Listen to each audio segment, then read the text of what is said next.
What would you do if you could not send your child out into the street without worrying about him being killed? What would you do if you saw that kind of ungodly, demonic action against your son? How would you respond? You have to face the fact that there's a history here that has bred a culture, that has bred a mindset. And so let's flip the script. What would you do if it was your son or your brother and your friend? Well, maybe you don't have an answer for that, but you ought to deal with that, because there's never going to be any change until you deal with that.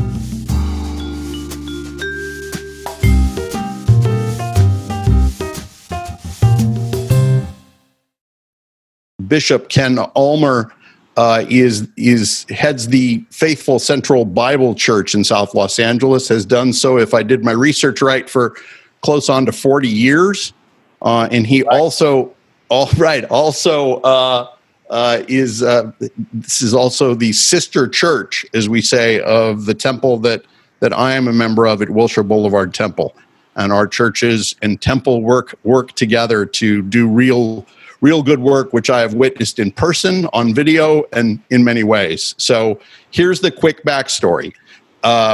Bishop Ulmer and I sat in his tabernacle where his congregation gathers or was gathering, and we talked before about his background and all the rest.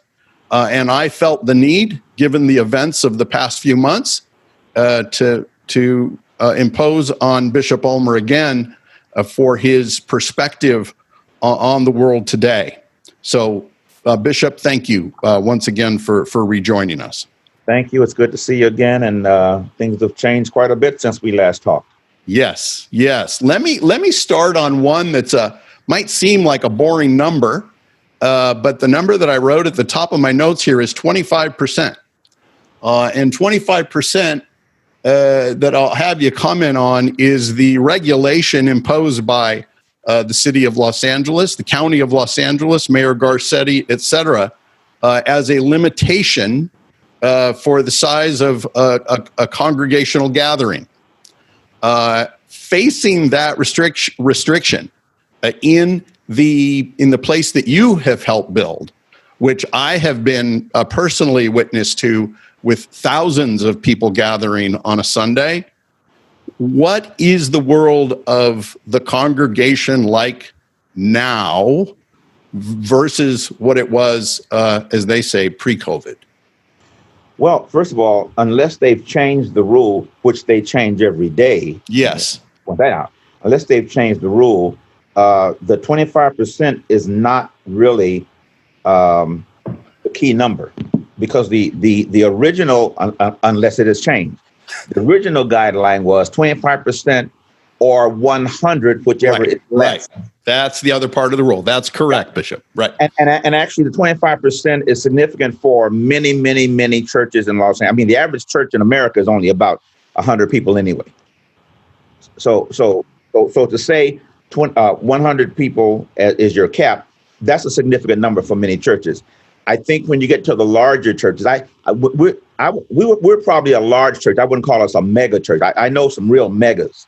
I wouldn't say we're a mega, but we're a large church. And so the operative guideline, the last one that we received, was 25% or 100 people, whichever is less.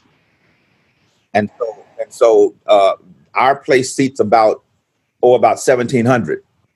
And so a quarter of that would be about just over 400. But we'll have to double check if they've now extended it to that actual 25%, which would be 400, because we've pretty much determined that we are not going to return. We are not going to return until the LA Unified School District opens. In other words, we're coordinating with that particular institution and saying, and really we have surveyed many of our people. The people, if you can't send your child to school, you're not going to send your child to church. And the way our services operate, we have a separate service of hundreds of kids on one part of the campus, and then the adults on another part of the campus. And so the option would be either to put the kids in their regular place, kids will not social distance. Let's get that straight. Children are not going to social distance. And if they do, it will be a horrible experience if they're having to keep, stay away from Johnny and whatever. That's number one. The other option would be that the adults would bring their children into our adult worship space, which creates another problem because our services are not designed to even reach the 10-year-old mind.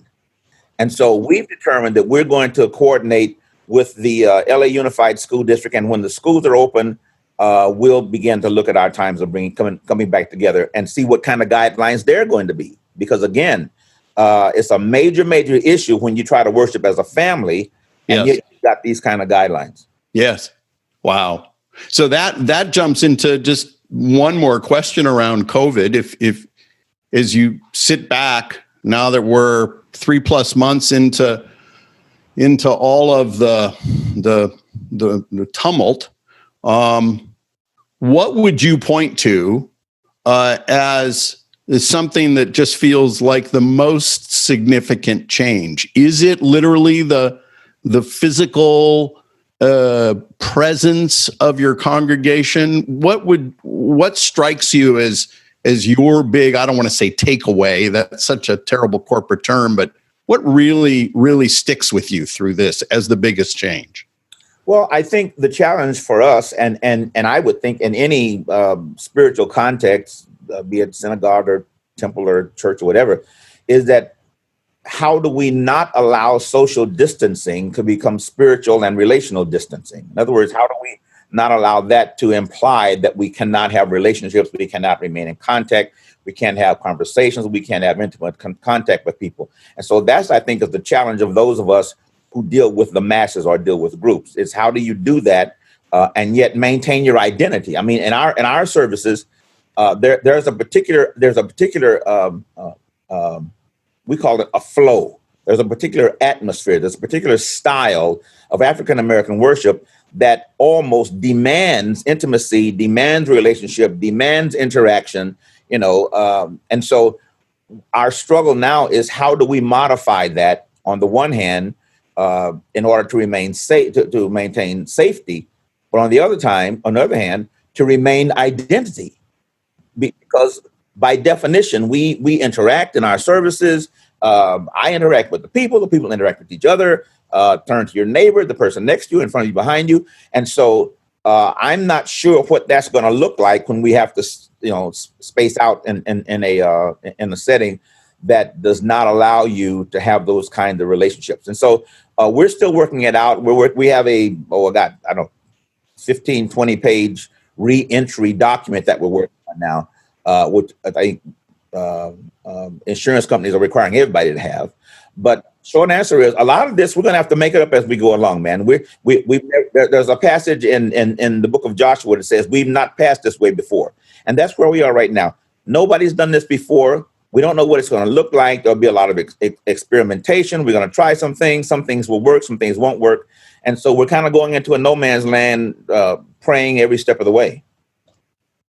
And I bet even with the report and all the rest, do you remain, I almost know the answer before I say it, at least I guess, do you remain optimistic that you will be able to infuse your followers with that feeling again?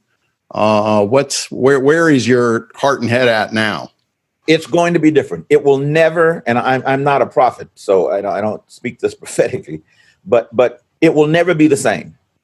Our world will never be the same. And I, as I zoom the lens out, the phrase "new normal" will be overused, and actually, it's not going to be back to normal at all. There's going to be some major changes sociologically, economically, relationally. There's going to be some major changes that we're going to do, and we will make those adjustments. Don't get me wrong. We'll make those adjustments. But I think that the degree to which we try to go back to the way it was or the way it used to be or what used to be normal will be the degree to which we're going to struggle and maybe even fail on a corporate level. Because I know some churches that are can't wait to get back to the way it used to be, and it's not going to ever be like that anymore.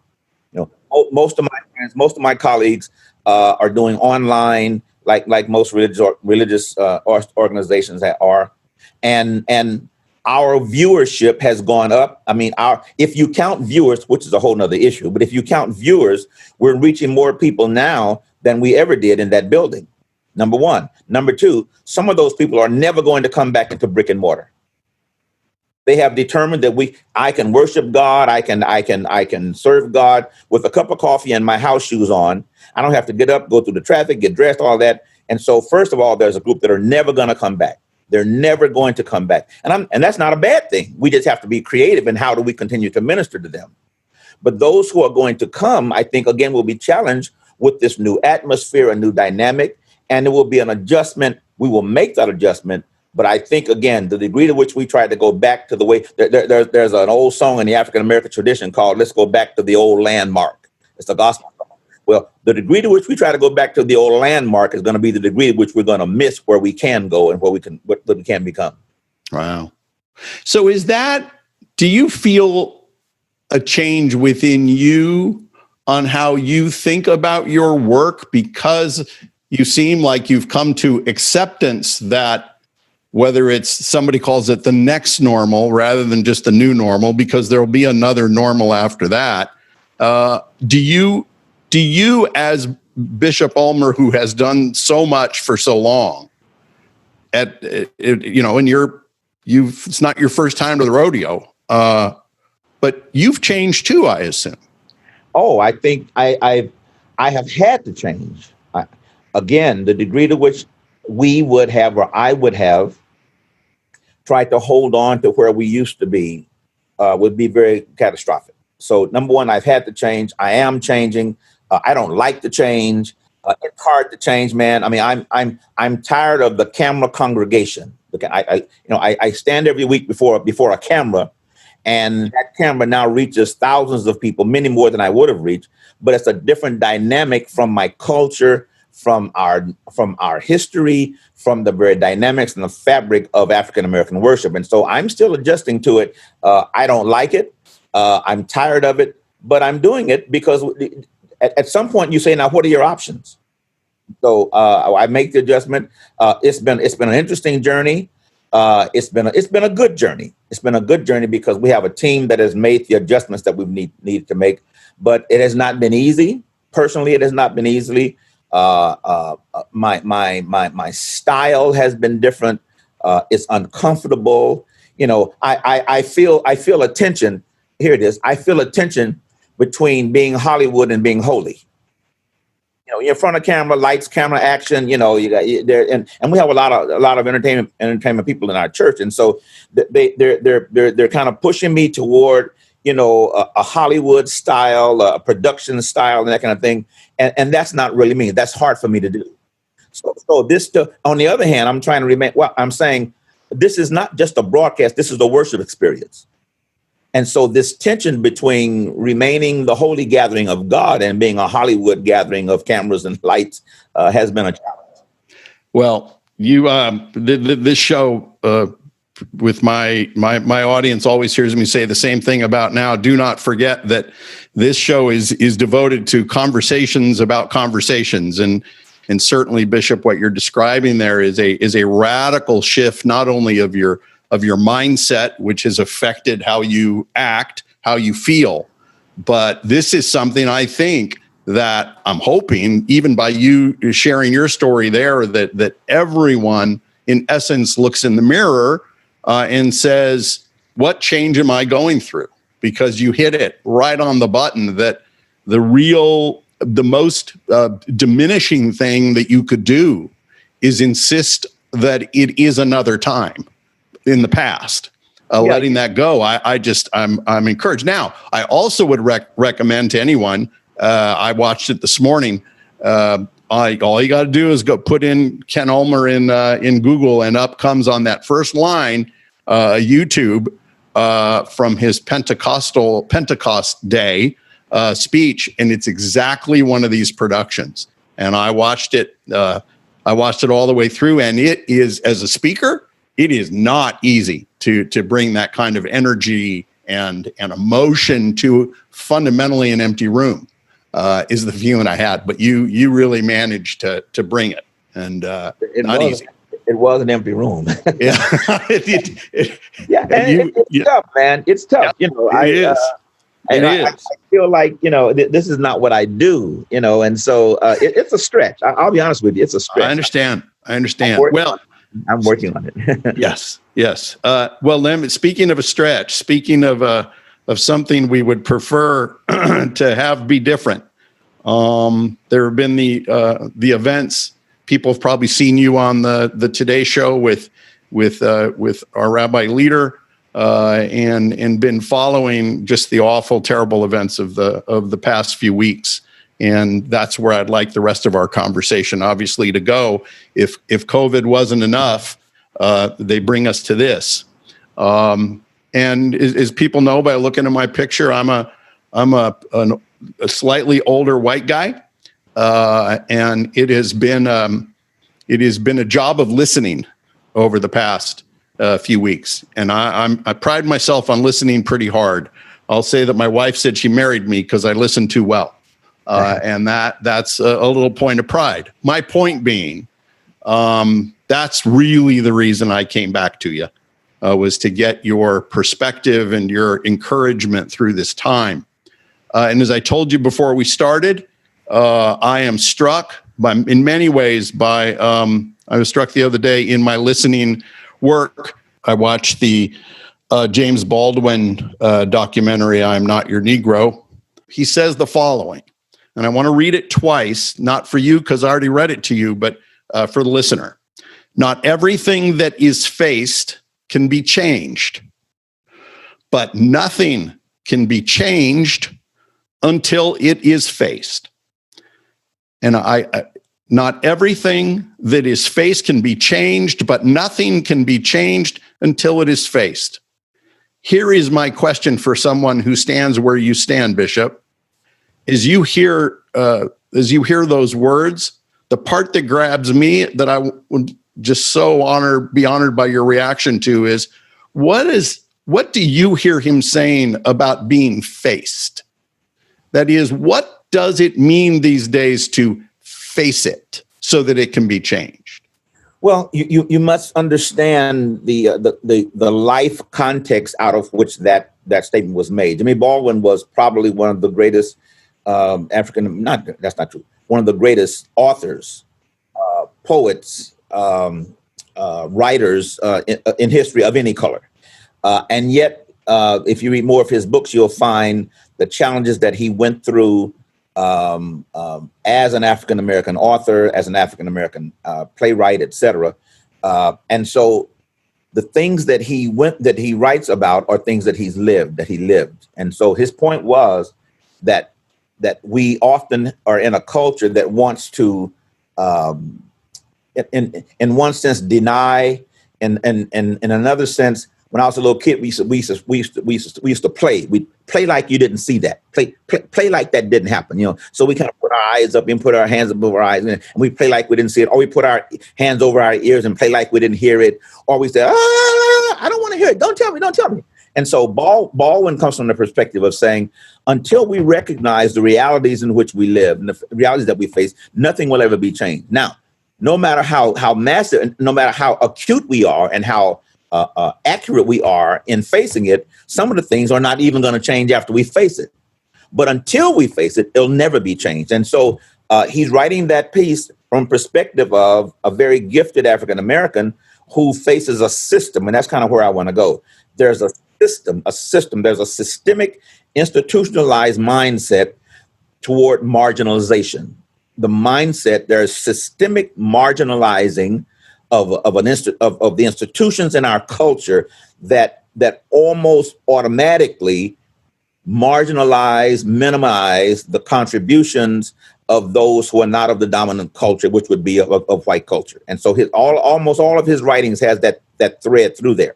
About 3 weeks ago now, in one of the marches here in Los Angeles, I think it was at the Pan Pacific Park near the Grove, a reporter was interviewing the people who were out there marching, and the reporter talked to a young lady, about 30, 40 years old, white lady. And he said, "Madam, why are you here? Why are you here? Why do you think it's important to be here?" And she said, "Now I get it. He said, what do you mean? He says, I'm here because I get it. She said, I've seen these stories before. I've seen the stories about African-American men getting killed before. And you might note that the George Floyd piece came only a month after another guy, Ahmaud Arbery, after he was killed. And then the incident in New York. But her point was, I've seen these before, but I've never seen it. And she said, now I get it. Baldwin would say, until you get it, nothing will be changed. Until you realize that there's a problem here. And again, she was talking about a culture. She's talking about our society. She's talking about a mindset. She's talking about systems that allow, or at least turn a blind eye to injustice. I mean, look, let's cut to the chase. Okay. Somebody knew that white cop had 18 complaints against him of the same nature that led him to put his knee on that black man's neck. Somebody knew it. Somebody knew it, and they winked at it, blinked at it, and the system allowed that man to still be on the street. The system allowed him to still be wearing blue. System allowed him to still be on duty. Okay. What he did was wrong, but you can't just stop with that. That's where I want to go. I want to stick with this notion, given what happened. I heard you say in one of your other the panel that you put on with your friends, I heard you really give credit to the 17-year-old girl with the camera who caught it, and what would have happened without her. My point, though, is, and what I want to help people think about is what it means to face, and what I mean by that is the protests, the violence that came. I would imagine, and I'll leave it to you as a question, what else will make up effective facing, right, of dealing, as you said, with this beyond what has happened? Now we're almost a month in, and the headlines will change, but what are you sharing with people that's going to keep the facing going? What are you sharing with individuals who like me, right? Who want to keep doing right by what has happened? I'll go all the way out on a limb. I'll go to the deep end of the pool, and let's jump all the way into it. I'll make a bold statement, then we'll talk about that for a little while. Racism in America will never change until white people get mad. Say it real slow again. Racism, the institutional racism, systemic racism, structural racism in this country will never change until white people change it. Now we back that up. Okay. The thing that makes me so optimistic about what's happening right now, and I got to tell you, man, I am, and I went through the Watts riots. I went through Dr. Martin Luther King. I'm 72 years old, so I've seen a couple of them. I've marched, I've sat in, I've demonstrated when I was a kid, all that kind of stuff. It has never, Drew? It has never been like this. Never, man, never. And if the hero is that little black girl who had a phone, none of this, think about it, none of this would be happening if she had not had a phone. It's not the first black man to get killed. A black man had just been killed about 3 weeks before that. And there are at least 11 cases of black men or black women being killed with something in something less than justice as an outcome. For the first time, the world, not America, the world saw it. Every state in the nation, 50 states responded. 14 nations, man, 14 nations around the world. I saw a report, and they showed a clip of a demonstration in Pittsburgh. Then they showed one in Paris. They showed one in Syracuse. Then they showed one in Syria. They showed one in New York, and they showed one in London. Never before, man. Never before. And I think that's where Baldwin's point comes up. People are starting to face this thing. People are starting to say it's real. Listen, I know friends, man, who stand flat-footed And they are sincere. They mean well. And they say there is no more racism in this nation. We've gotten past that. It's 200 years ago.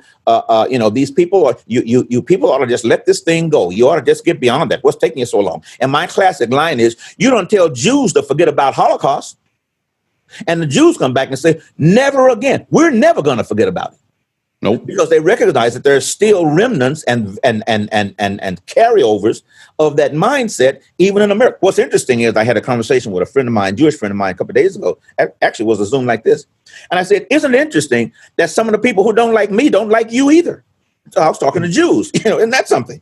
But my point is, it's still around. So when I talk about the idea that things are different this time, and go back to what Baldwin says, it's in our face. It's in our face. It's in our face. And we've got to deal with it. Now, here's my fear. I fear it, man. I'm afraid. Here's my fear. My fear is that the people who are marching and demonstrating and carrying signs and singing songs and sitting in and laying in and all that, my fear is they're calling for justice, number one, not realizing that justice is a system. And it is a system that runs by a clock. And the clock ticks very slowly. That's the first thing. It's going to take some time. So my first concern is that those who are so enthusiastically and sincerely protesting, as rightly they should, are going to lose the wind out of their sail, if you will. It's because it's going to take time. The second thing is that I fear that they will march and march and march, but not enough of them will march to the ballot box and change the system, address the system. And that's been an issue in my community. We have people who don't trust the system at all. So people who don't vote in masses don't vote. And so this time, if they don't realize that there's a system, there's a political system, there's a governmental system that allows it, winks at it, does not respond to it, and that they have an opportunity to impact that system at a ballot box or a ballot vote or whatever it is, if we don't march from the streets to the ballot box, march from the streets to the ballot time to the polling place, nothing's going to change on that level. And that's my fear. Well, let me draw you back into this idea of conversations. And I want to, this is sort of our last area, but this one really struck me. And frankly, it was also, I don't want to say reinforced, but I learned a lot from watching your conversation with friends. Just real quick, you can see this on, obviously on YouTube and all the rest. Bishop Ulmer has a book out called Walls Can Fall. And he gathered some of his pastoral brethren to talk as friends. And it reminded me, Bishop, and it will lead to a question, I promise. It reminded me of right after the unrest began, Oprah pulled together 12 folks on a Zoom screen, 12 black folks from Stanford and authors and all the rest. And I want to respectfully, I'll say confront you. That's not the right word, but point out to you that what struck me about both conversations, yours and Oprah's, as I watched them, was the people on the screen had a bunch to say. The people on your screen had a lot to say. But if not for you and Oprah, nobody was asking any questions, sir. Everybody was talking, but I really wonder how much real listening was going on, because listening happens when people, and only when people have questions to each other. And what I want to ask you is, as you look at the challenge of white people needing to get mad and all the rest, I ask you, in the spirit of the right kind of conversation, what are your questions, right, that are going to help my listeners, the folks who you spend your time with? What is the question or questions that need to be answered and need to be listened to? Here's the one I hear. What can I do? What can I do? And these are from well-meaning friends, man. These are from people, the guys who are in that room. We've been around the world together. We've been friends for decades. And so what I often hear, and I got an answer for it, their question is, What can I do? I understand, that's really bad, but what can I do? Often implying, what can just one person do? Often implying, well, what can little old me do? Okay. Well, first of all, some of those guys are pastoring churches and they see 15, 20, 30,000 people a week. Let's start there. So that's a whole nother conversation. So it's not just little old you. It is, what are you doing when you face it? Recognize that you have a platform to even deal with what you just faced. Let's get past that. Okay, so here's my question.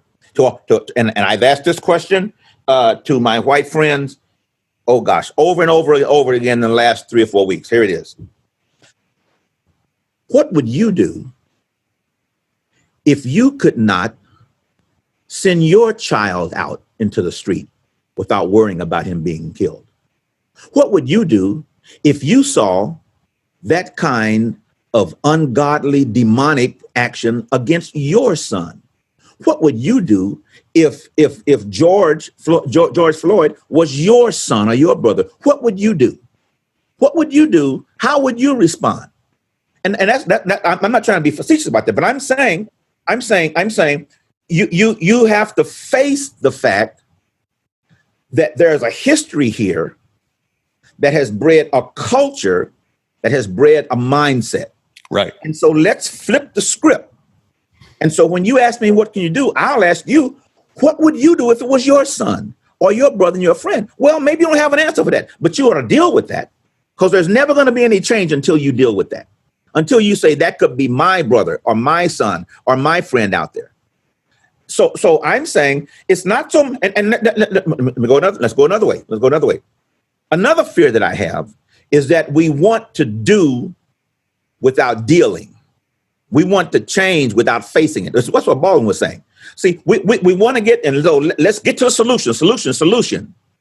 And I'm saying, be careful that you don't rush to a solution without dealing with the problem that led to the need for the solution. If you fall down and you get shot or whatever in your arm, you get a cut in your arm, you don't just put the bandage on it right away. You got to clean the wound. And so I think that many of us, as my godson, Dr. Brian LaRich says, many of us are in danger of seeking a solution that will merely sanitize our consciences. Again, I don't want to say that too fast. He said, be careful that we don't seek a solution merely to sanitize our consciences. We did something. We got a plan. We passed a bill. We changed the rule. Yeah. And so I'm saying for there to be long-standing and long-term change, let's wrestle with the hard stuff. Let's wrestle with how did we get there. Let's wrestle with, how multi-dimensioned is this issue. I did ask these guys, some of those guys who have some black members in their congregation, so you want these black guys and these black men and women to come to your church, but ask yourself, you say they've been there. We've been multiracial for 15, 20 years. None of your leaders are black. None of the people who sit in the room that makes the decisions and the power, none of the power structure is black. None of the top tiered leadership is black. Deal with that before you deal with waving a flag about how many black members you have. No. But how empowered are they? How recognized are they beyond the snapshots and the photos for your mission statement and your mission books? And look how mixed we are. No. And so those are some of the tough questions. Yeah, that's as you know, just scratching the surface, because once you point out the problem, as you so got right to the heart of it. When you point out to one of your brethren that they don't have black professionals, or it doesn't even have to be that, it could be anyone involved in their church at any high level. Yeah. Guess what they need to then do? To your point about getting into the wound, when it comes to a conversation, the conversation that I would force them to have is, don't just put a black person on your board. That doesn't do it. You have to ask the question and listen to the uncomfortable answer of, why have we been so resistant? And wrestle with that through, as I've said, through real listening, Listening only really matters. By the way, you know this. Listening only really matters when you get uncomfortable. Yes. Many of my friends have an extension of the culture and the context of slavery. Watch this. Because during slavery, white people would let black people come to church. They sit in the balcony, or they sit outside, or they sit in the back. In other words, they were able to say, yeah, my Negroes come to church every Sunday. Now, the fact that they came and the only sermon they heard was "Slaves, obey your master," that's a whole nother conversation. But the point was that they would often boast about the fact that their Negroes worship with us on Sunday. But it was obviously marginalized and not empowered. And so many of my friends have an extension of that. They're still there, but they have no voice, they have no say, they have no input, they have no influence at all. And that's a painful thing to look at, man. Yep. Because at some point you realize, wow, maybe we ain't come as far as we thought we had. Not as long as these things continue to happen. That is for sure. Well, Bishop, I've gone over the time that I asked you for, so thank you for that. Thank you for continuing to help folks do the facing that Mr. Baldwin talked about, because that's at the heart, as we have violently agreed, as they say. That's where the real work is. Well, so, I don't do well at this, but this is very passionate. My new book is called Walls Can Fall. Let me tell you the story behind it. No, there's a story behind that book, and then I'm out of here. Please, no, take your time. No one would publish this book. No one would publish this book. Three publishers told me out in front, we can't sell a book on race. Nobody wants to buy a book on race. And two of those publishers I had done books with before. And one of the guys who was honest enough, he said, I'm going to tell you why. I said, well, I don't understand. I'll tell you why. He says, nobody wants to buy a book on race. He says, because all of my liberal friends are going to remain liberal, and all of my racist friends are going to remain racist, and nobody wants to hear the other side. He said, I can't publish this book. And so this book is called Walls Can Fall, Race, Reconciliation, and Righteousness in a Divided World. It is probably the most painful book I've ever written. The opening line of this book is, I am a recovering racist. The first line in this book is, I'm a recovering racist. And I go on to deal from a personal perspective, from a theological perspective, from a biblical perspective, from a scholarly perspective, this whole issue of race and reconciliation. And I want to encourage your listeners to get that book. Walls Can Fall. Get it, and it'll bless you. Well, thank you. Please, folks, there's all sorts of, as I'm sure the bishop would say, great reading out there. And I proudly recommend this book, having taken a little bit of a look at it as part of that important collection of thought out there today. And thank you, Bishop, for joining us.